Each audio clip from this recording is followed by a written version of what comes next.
Jemi të qartë. Pa parë jemi. Plaset fabula tjetër në ekran, Ledhjo.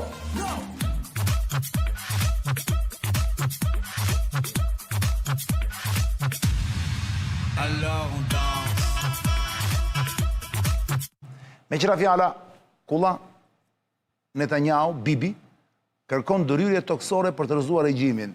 Dhe para se të jap fjalën, ora është 9:45, dua të shtoj edhe një gjë tjetër. Nuk është vetëm Bibi që kërkon këtë gjë, po është dhe Trumpi në dilemë. Ai ka thënë jo, pastaj thotë dhe po të fus nuk do ju përgjigjem ju, i thotë gazetarëve, nuk do ju them ju, para surprizë. Çi se ta merr mendja.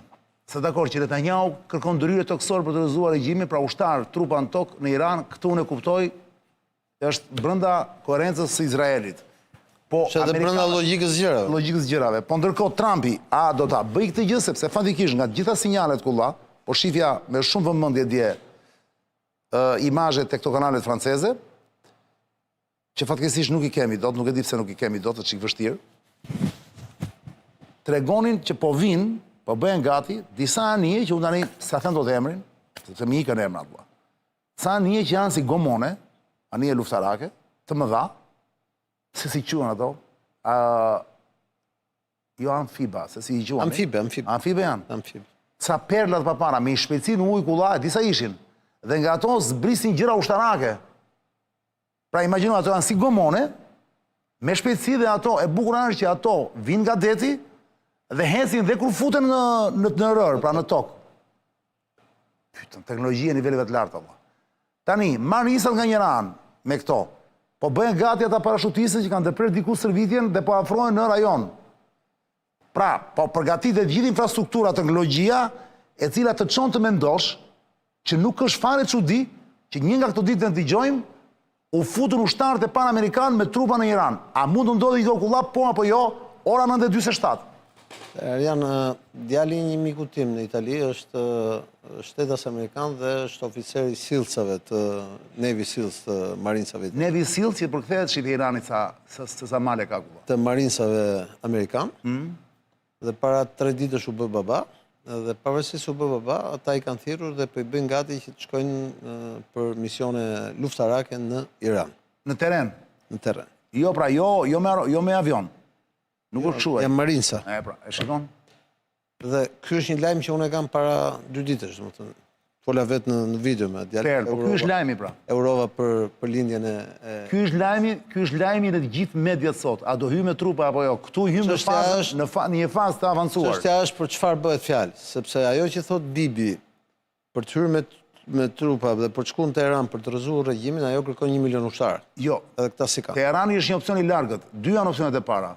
Kontrollimi i bregut për Ormuzin dhe ai ishulli Han. Tentativa është që të shkojnë tek ishulli dhe të marrin ishulli. Ishulli që ku kalon 90% e stokut që marrin ta. Karburantit. Çështja është, tentativa është për të marrë ishullin.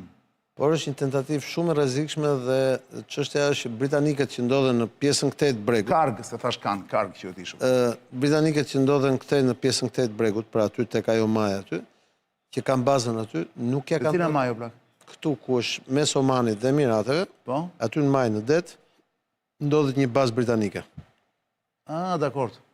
Dhe është më përballë Iranit. Dhe tashi, nëse do të ketë një tentativë për të marrë atë ishullin që ndodhet në qendër, ne këtë do ta shohim, sepse kjo do të thotë që do të ishte një përpjekje për të kontrolluar Hormuzin. Pikërisht pra. Kurse ajo që thot Netanyahu është tjetër gjë.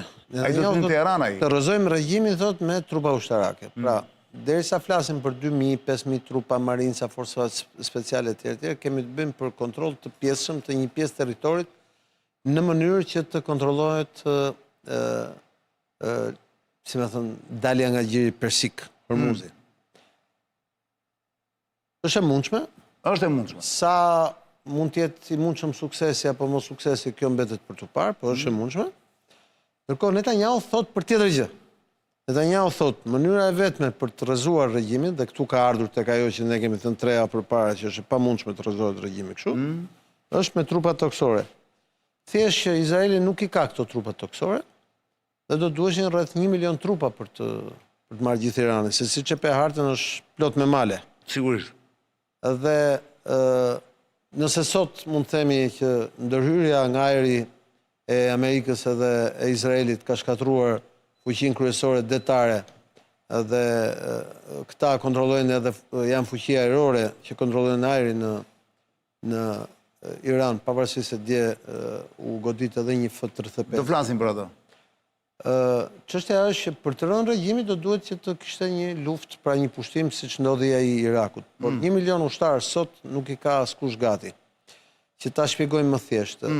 Izraeli vetë ka thirrur rezervistë deri në 300.000 trupa, edhe në Gaza, edhe për Libanin. E megjithatë, në 2 vjet nuk ka arritur të përfundojë luftën as në Gaza as në Liban, ose më mirë përfundoi në një lloj forme, por nuk mund të themi që ishte fitore absolute. Kjo është arsyeja pse po vazhdon lufta në Liban, sepse Hezbollahu nuk u shkatrua dhe Hamasi është aty. Kështu që nëse do të kishim Netanyahu në një lloj forme i thotë amerikanëve duhet bëjmë gati 1 milion trupa që të shkojmë të rrezojmë regjimin në Teheran. Qartë. Kjo do të thotë një luftë me front të gjerë, një luftë frontale, dhe do të thotë një luftë në cilën ne e gjejmë në fakt këtë luftë në kërkesën që ka bërë Pete Hegseth, është sekretari i mbrojtjes, sekretari i luftës së SBA-s, që i kërkon Kongresit të miratojë një fond për 200 miliardë dollarë, që do të thotë i kërkon buxhetin për të vazhduar luftën paktën një vit. Kështu që ne jemi përballë zgjerimit të luftës, dhe ajo që thot Netanyahu është paralajmërim për një luftë toksore që mund të jetë shumë afatgjatë, po që ka qëllim mbërritjen e njërit nga objektivat, që të paktën është rrëzimi i regjimit, për cilën iranianët janë shumë të ftohtë, shumë të qetë. Ministri i Jashtëm e tha, ne e presim, tha, po le të vinë me trupa, ne jemi të gatshëm për një luftë të tillë. Ndërkohë që amerikanët po përgatisin në këto ditë, ndoshta mundshme një zbarkim në ishull ose në një pjesë për të kontrolluar terminali i naftës, ishulli Karg. Për të kontrolluar pra daljen nga gjiri persik pra në ngushticë. Do të shohim se ç'do të ndodhi. Një gjë është e qartë që lufta në ditët e ardhshme do vinë në zgjerim, edhe do të rritet intensiteti, do ketë surpriza të reja. Aq më tepër pas Ramazanit. Gjë e mirë që na ndodh ne është që Turqia nuk është përfshirë në luftë. Unë mendoj që Erdogani e bën këtë punë që të mos dëmtohet periudha e turizmit, dhe kjo është arsyeja pse Turqia nuk është. Dhe Turqia po mban një pozicion të ekuilibruar edhe me Iranin dhe me Arabët, në mënyrë që të mos dëmtohet ekonomia turke. Dhe përsa ko mbahet në Turqi, në rajonin këto nuk vjen lufta, por në atë rajon ne mund të kemi një përfshirje me luftë me trupa. Pastaj do të kemi një koalicion të gjerë si ai që ndodhi në Irak, ku do përfshihen gjithë, do çojnë gjithë trupa. Kjo mbetet për tu parë, por deri tani BE-ja e ka mënjanuar vete nga kjo gjë dhe ka thënë që ne nuk do përfshihemi në një luftë drejt për drejt në Iran. Do flasim për të tjetra, që ku godet NATO-n ai që është shtyr takimi me Xi. Po e parakulla unë dua të pyes. U godit, pra u prek një F-35, jo një sekondë le do ta komentoj pas F-35-s të Bibit. U prek një F-35 bëri ulje emergjente dje. Po nuk është se u rrëzua, arriti piloti të ule në një nga bazat që nuk dihet cila është. Po bëri ulje emergjente, po. Bëri ulje emergjente, po. Pa e goditi një silur iraniane. Një raket. Një raket, po. Që këto mund goditen vetëm nga sistemet ruse.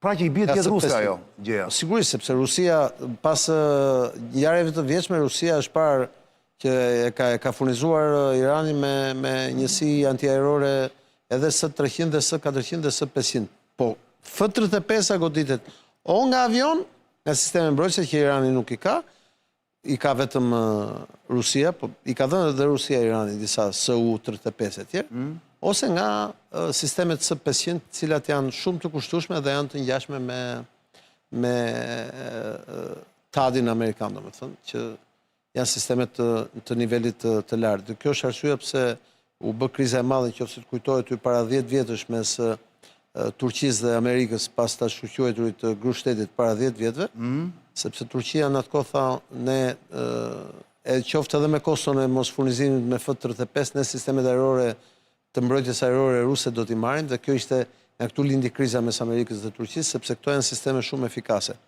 Dhe nëse S-500 ka arritur ta godasi një F-35, do më thënë është herë parë që një F-35 goditet nga një S-500 dhe kjo gjë është publike, se ndoshta më përpara edhe ka ndodhur, por nuk e kemi ditur. Atëherë, pyetja që shtrohet pasaj, para se kam dhe Bibi me 5 gishta, pyetja që shtrohet pasaj, Kulla, di kush është? Që do të thotë, megjithëse Iranin, pra, se thuash, kompleksi ushtarak iranian është dëmtuar rënd. Në detë është dëmtuar rënd. Ja, për një sekundë, sigurisht nuk e them unë. Po kjo është më rëndësi, sepse nëse do ishte dëmtuar rënd, si po bombardojnë ata, nga po vinë. Dhe gjithmonë, kur flasim për kështu, Kulla, gjithmonë flasim në raport me. Pra, raport me ditë e para, sot në qiellin iranian, mund të ish lirshëm fare. Po kanë hyrë dhe ditë e para. Jo. A e kontrollon ajrin, e kontrollon Izraeli dhe Amerika, nuk ka dyshim për... Jam duke të thëmë, pra. Po që ditë e para ka kontrollu. Jo. Po. Që ditët e para ka kontrollu. Po jo, më Kulla. Po që ditët e para ka kontrollu. E me gjitha të iranianët arritën të godatë. Pyetja ime është kjo, vlla. Bjem gjithë dakord që ka një rënje të intensitetit mbrojtës dhe goditës të Iranit. Në krahasim me para... Kjo është ajo që na thonë. Ti nuk e beson këtu? Jo, unë nuk e besoj. Unë kam parë që shtuar numri goditja amerikanëve mbi Iran ka arritur 8.000 objektiva, që është shumë lartë. Por, pavarësisht se ka arritur 8.000 objektiva, nuk ka ardhur në ulje ritmi i goditjes së Iranit ndaj vendeve të tjera. Pyetja është kjo, pra. Pra çështja është që efektiviteti këtyre goditjeve, pavarësisht se numri i objektivave është shumë i madh, 8.000 objektiva. Pra, fuqia e Shëbaz dhe e Izraelit mbi Iran ka ardhur në rritje dhe edhe nga pikpamje cilësore dhe nga pikpamje sasiore. Por në të njëjtën kohë ne kemi dëshmi që forca iraniane në gjithë bazat e amerikane në gjë, vendet arabe, bazat amerikane, edhe deri në Izrael, edhe më tej se Izraeli, nuk ka ardhur në ulje, ka ardhur në rritje dhe ajo. Pra që do të thotë, a jemi të sigurt se kjo gjë që na thuhet është e vërtet, ose na thuhet e gjitha vërteta? Bravo, ose sa është e vërtet, po. Sepse nëse do të kishte ndodhur kjo gjë, automatikisht ne do kishim reduktimin e goditjeve e kthema ata. Dhe kjo është arsyeja pse Bibi Netanyahu me të drejtë nga kjo pikpamje thotë për të fituar këtë luftë dhe për të rrëzuar regjimin, do të shkojmë me trupa dhe do të marrim qeverinë në Tera. Që është shumë e rrezikshme akoma.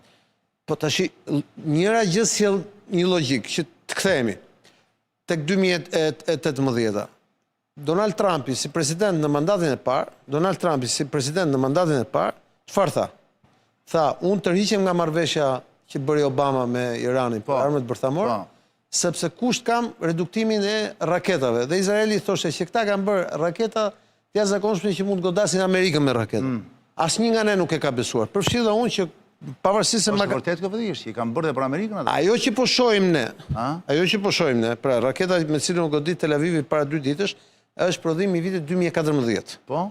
Pra ne nuk kemi parë se çfarë kanë bërë mbrapa, por ajo që po shohim ne është që fuqia raketore e Iranit që nga vërtet e jashtëzakonshme dhe Izraeli pas ka pas drejt kur thoshte që prit se kjo çështje. Po nuk arrin në Amerikë, se po që do e kishte hedhur. Të nuk e dim.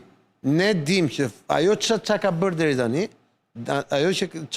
tani, dim që ata kanë armë të cilat nuk i kanë bërë publike deri tani, i kanë sekrete dhe zhvillimi teknologjik i Iranit i nëmblecuar nga perëndimi dhe kjo e gjithë pranuar edhe nga analistë të rëndësishëm, nga politikanë të rëndësishëm, ushtarak të rëndësishëm në perëndim, pra që ka pas një nëmblerësim, pas ka pas të drejtë Izraeli që thoshte që nuk duhet nëmblerësuar Irani, sepse zhvillimi teknologjik i Iranit dhe sisteme raketore pas ka qenë shumë se aq. Dhe pyetja ime që të bëj unë tani është kjo.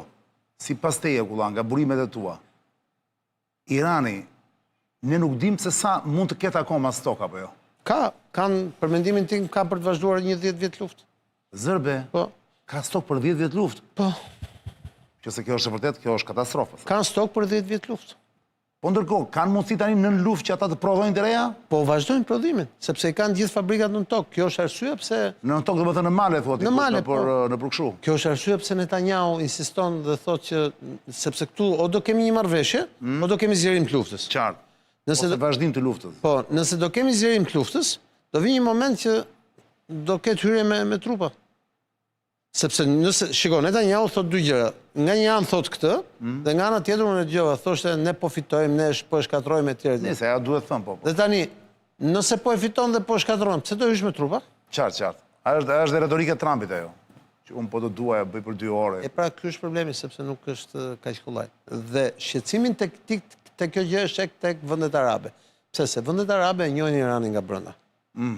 Dhe këtu gjithë çështja është që Shikta të vrarët. nëse nga një anë inteligjenca izraelite me shërbimin sekret ushtarak Amanin dhe me Mossadin ka dhënë rezultate të jashtëzakonshme në eliminimin e emrave të rëndësishëm të Iranit, të Hezbollahut apo të Proxyt. Në anën tjetër, nuk ka arritur të ndalojë dot efektivitetin e goditjes me raketa dhe me dronë në gjithë rajonin. Pra, shqetësimi është që sa do vazhdoj kjo gjë, a mund ta vazhdojmë pafundësisht dhe mbi gjitha sa kushton kjo gjë. Dhe Irani i thua problem parësh nuk ka? Ka, por Irani ka nga mbrapa dy fuqitë cilat po e furnizojnë Iranin me para. Kina Dhe Putini, edhe Rusia. E bëjnë në këto momente? Po sigurisht e bëjnë. Kur isha unë javës që shkoj në Azerbajxhan, 3 avion të mëdhenj rus ulën për një orë aty në aeroport nga këto që bëjnë transport ashtu dhe shkonin në kufi dhe thonin që po transportojmë ilaçe kështu etj. E bëjnë hap, domethënë nuk është. Kina po një herë, po edhe Rusia. Edhe Rusia. Dhe kjo është arsye, do ta flasim pastaj pse u prish takimi, vizita e Trumpit në Kinë. Flasim direkt tani. Po para se të flasim Gulla, i ikim për një xhiro urgjent në Çilek, se jeta gjithsesi vazhdon. Në krah të luftës.